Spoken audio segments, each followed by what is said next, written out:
talked about how CNN is failing miserably with their missing Malaysian plane coverage. They were using toys on air. Not only were they using model airplanes, but they used them for hours. There were at least 3 separate people that were using the planes.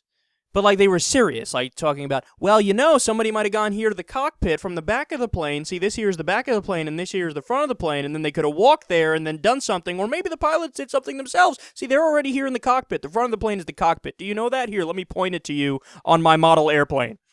It was just so sad and so silly, and they also speculated the other day, Don Lemon did with one of his guests, people keep asking me about the supernatural. Is it possible the supernatural was involved? Did God have something to do with this missing plane?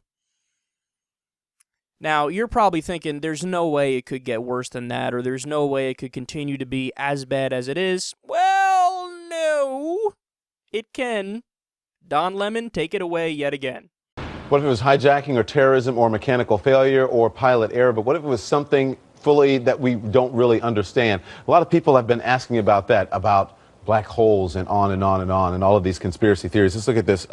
Noah says, what else can you think about? Black hole, Bermuda Triangle. And then Deji says, just like the movie Lost. And of course, they're also referencing the Twilight Zone, which has a very similar plot. That's what people are saying. I know it's preposterous, but is it preposterous, you think, Mary? Well, it is. A black hole is about, a small black hole would suck in our entire universe. So we know it's not that. Bermuda Triangle is often weather, and Lost is a TV show. All right, that woman was great at the end there. But do you believe that question Don Lemon asked? I mean, come on.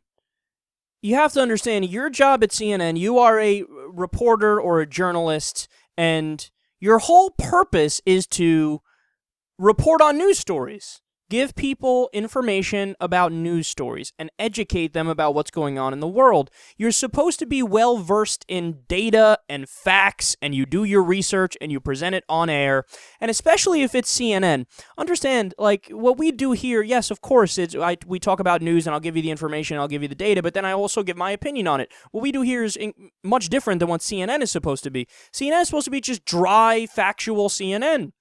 But they've gotten so out of whack that they managed to just be purely sensationalistic and still be boring at the same time. You somehow managed to be sensationalistic, which is supposed to be like, oh my God, sensationalism, oh, let's watch, this is interesting. You managed to be sensationalistic and boring at the same time, because it's just endless speculation. It's just a parade of speculation, whether God's involved or the supernatural or a fucking black hole is involved. Really, a black hole? A black hole? If I'm not mistaken, correct me all the really into it science people out there, haven't we never actually directly seen a black hole? Like, we've seen evidence of black holes by how things around it are acting, but we've never actually seen a black hole. And she's speculating, well, yes, maybe, or he's speculating, well, maybe there was a black hole over the Indian Ocean that nobody else realized about anything ever. Oh my God, Don, you're so embarrassing. You're so embarrassing.